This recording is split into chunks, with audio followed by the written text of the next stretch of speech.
O Evangelho de João, capítulo 9. Jesus e um cego.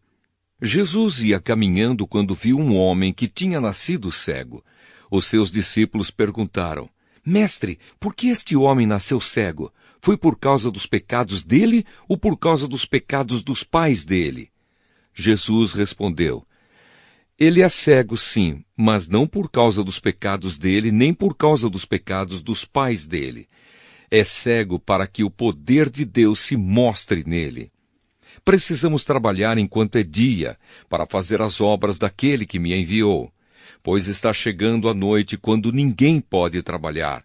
Enquanto estou no mundo, eu sou a luz do mundo. Depois de dizer isso, Jesus cuspiu no chão, fez um pouco de lama com a saliva, passou a lama nos olhos do cego e disse: Vá lavar o rosto no tanque de Siloé. Este nome quer dizer aquele que foi enviado. O cego foi, lavou o rosto e voltou vendo. Os seus vizinhos e as pessoas que costumavam vê-lo pedindo esmola perguntavam: Não é este o homem que ficava sentado pedindo esmola? É, diziam alguns. Não, não é. Mas é parecido com ele, afirmavam outros. Porém, ele dizia: Sou eu mesmo. Como é que agora você pode ver? Perguntaram. Ele respondeu: O homem chamado Jesus fez um pouco de lama, passou a lama nos meus olhos e disse: Vá ao tanque de Siloé e lave o rosto. Então eu fui, lavei o rosto e fiquei vendo. Onde está esse homem? Perguntaram. Não sei, respondeu ele. Os fariseus fazem perguntas. Então levaram aos fariseus o homem que havia sido cego. O dia em que Jesus havia feito lama e curado o homem da cegueira era um sábado. Aí os fariseus também perguntaram como ele tinha sido curado. Ele pôs lama nos meus olhos, eu lavei o rosto e agora estou vendo, respondeu o homem. Alguns fariseus disseram: O homem que fez isso não é de Deus, porque não respeita a lei do sábado. E outros perguntaram: Como pode um pecador fazer milagres tão grandes? E por causa disso, houve divisão entre eles. Então os fariseus tornaram a perguntar ao homem: Você diz que ele curou você da cegueira? E o que é que você diz dele? Ele é um profeta, respondeu o homem. Os líderes judeus não acreditavam que ele tinha sido cego e que agora podia ver. Por isso chamaram os pais dele e perguntaram: Esse homem é filho de vocês? Vocês dizem que ele nasceu cego, e como é que agora ele está vendo? Os pais responderam: Sabemos que ele é nosso filho e que nasceu cego, mas não sabemos como é que ele agora pode ver, e não sabemos também quem foi que o curou. Ele é maior de idade, perguntem, e ele mesmo poderá explicar. Os pais disseram isso porque estavam com medo, pois os líderes judeus tinham combinado expulsar da sinagoga quem afirmasse que Jesus era o Messias. Foi por isso que os pais disseram: Ele é maior de idade, perguntem a ele. Então os líderes judeus chamaram pela segunda vez o homem que tinha sido cego e disseram: Jure por Deus que você vai dizer a verdade. Nós sabemos que esse homem é pecador. Ele respondeu: Se ele é pecador, eu não sei. De uma coisa eu sei: eu era cego e agora vejo. O que foi que ele fez a você? Como curou você da cegueira? Tornaram a perguntar. O homem respondeu: Eu já disse, e vocês não acreditaram. Por que querem ouvir isso outra vez?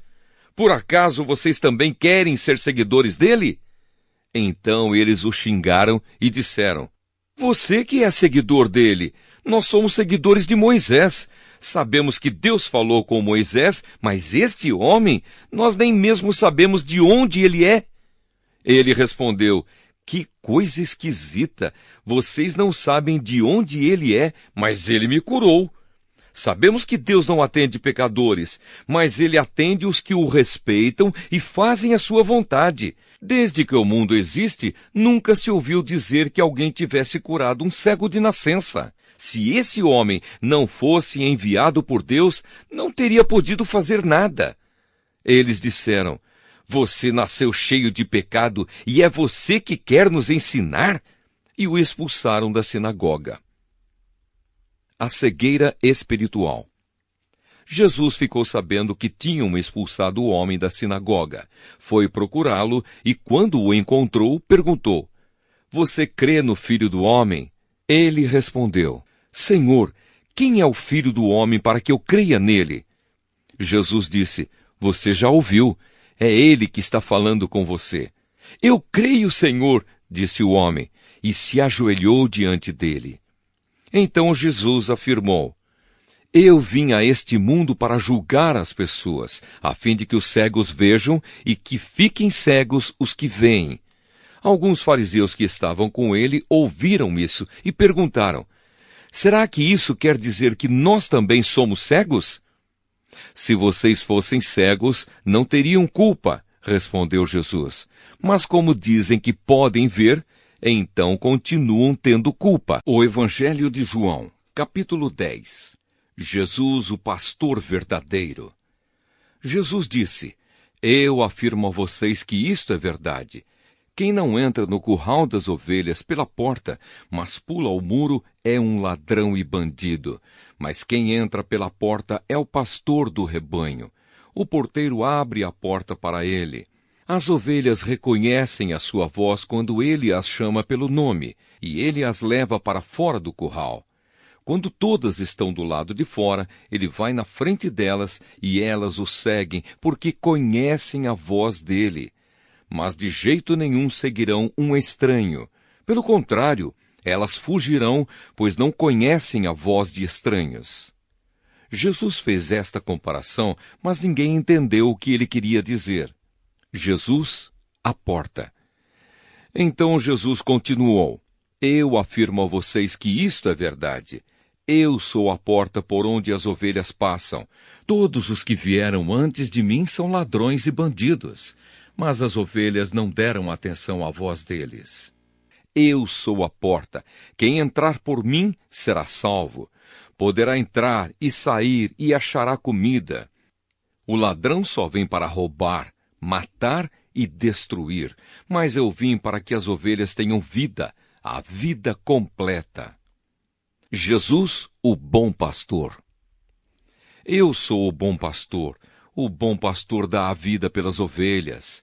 Um empregado trabalha somente por dinheiro. Ele não é pastor, e as ovelhas não são dele. Por isso, quando vê um lobo chegando, ele abandona as ovelhas e foge. Então o lobo ataca e espalha as ovelhas. O empregado foge porque trabalha somente por dinheiro e não se importa com as ovelhas. Eu sou o bom pastor. Assim como o Pai me conhece e eu conheço o Pai, assim também conheço as minhas ovelhas e elas me conhecem. E estou pronto para morrer por elas. Tenho outras ovelhas que não estão neste curral. Eu preciso trazer essas também, e elas ouvirão a minha voz. Então elas se tornarão um só rebanho com um só pastor. O Pai me ama porque eu dou a minha vida para recebê-la outra vez. Ninguém tira a minha vida de mim, mas eu a dou por minha própria vontade. Tenho o direito de dá-la e de tornar a recebê-la, pois foi isso o que o meu Pai me mandou fazer. Quando ouviu isso, o povo se dividiu outra vez. Muitos diziam: Ele está dominado por um demônio, está louco. Por que é que vocês escutam o que ele diz? Outros afirmavam: Quem está dominado por um demônio não fala assim. Será que um demônio pode dar vista aos cegos? O povo rejeita Jesus. Era inverno e em Jerusalém estavam comemorando a festa da dedicação. Jesus estava andando pelo pátio do templo, perto da entrada chamada Alpendre de Salomão. Então o povo se ajuntou em volta dele e perguntou: Até quando você vai nos deixar na dúvida? Diga com franqueza, você é ou não é o Messias? Jesus respondeu: Eu já disse, mas vocês não acreditaram. As obras que eu faço pelo poder do nome do meu Pai falam a favor de mim, mas vocês não creem, porque não são minhas ovelhas. As minhas ovelhas escutam a minha voz, eu as conheço e elas me seguem. Eu lhes dou a vida eterna, e por isso elas nunca morrerão. Ninguém poderá arrancá-las da minha mão. O poder que o Pai me deu é maior do que tudo, e ninguém pode arrancá-las da mão dele. Eu e o Pai somos um. Então eles tornaram a pegar pedras para matar Jesus. E ele disse: Eu fiz diante de vocês muitas coisas boas que o Pai me mandou fazer. Por causa de qual delas vocês querem me matar? Eles responderam: Não é por causa de nenhuma coisa boa que queremos matá-lo, mas porque ao dizer isso, você está blasfemando contra Deus. Pois você, que é apenas um ser humano, está se fazendo de Deus. Então Jesus afirmou: Na lei de vocês está escrito que Deus disse: Vocês são deuses. Sabemos que as Escrituras Sagradas sempre dizem a verdade, e sabemos que, de fato, Deus chamou de deuses aqueles que receberam a sua mensagem. Quanto a mim, o Pai me escolheu e me enviou ao mundo. Então, por que vocês dizem que blasfemo contra Deus quando afirmo que sou filho dele? Se não faço o que o meu Pai manda, não creiam em mim. Mas se eu faço e vocês não creem em mim, então creiam pelo menos nas coisas que faço. E isso para que vocês fiquem sabendo de uma vez por todas que o Pai vive em mim e que eu vivo no Pai. A essa altura tentaram novamente prendê-lo, mas Jesus escapou das mãos deles. Ele voltou de novo para o lado leste do Rio Jordão. Foi para o lugar onde João Batista tinha batizado antes e ficou lá. E muita gente ia vê-lo, dizendo: João não fez nenhum milagre, mas tudo o que ele disse sobre Jesus é verdade. E naquele lugar muita gente creu em Jesus.